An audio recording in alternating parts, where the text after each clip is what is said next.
السلام علیکم پیارے بچوں، آج کا ہمارا موضوع ہے قواعد۔ قواعد اس موضوع کے تحت ہم پڑھنے والے ہیں ضمیر اور ضمیر شخصی۔ اس سے پہلے ہم پچھلی جماعت میں پڑھ چکے ہیں کہ کسی چیز، جگہ یا شخص کے نام کو اسم کہتے ہیں۔ اسی بات کو ذہن میں رکھتے ہوئے درج ذیل جملے غور سے پڑھیے۔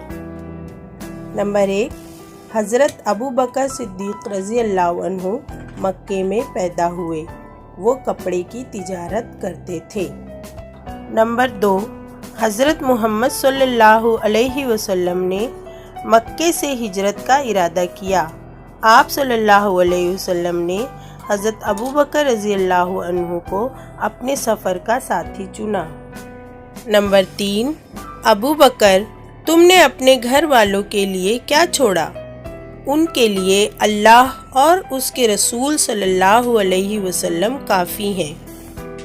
ان جملوں میں وہ حضرت ابو بکر رضی اللہ عنہ کے لیے، آپ حضرت محمد صلی اللہ علیہ وسلم کے لیے، تم ابو بکر رضی اللہ عنہ کے لیے اور ان گھر والوں کے لیے استعمال کیے گئے الفاظ ہیں۔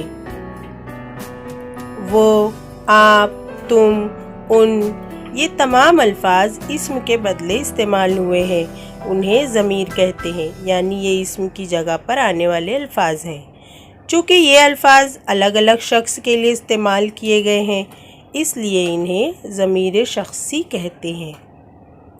ضمیر شخصی اسی طرح میں اور ہم بھی ہیں، جو بولنے والا اپنے آپ کے لیے استعمال کرتا ہے۔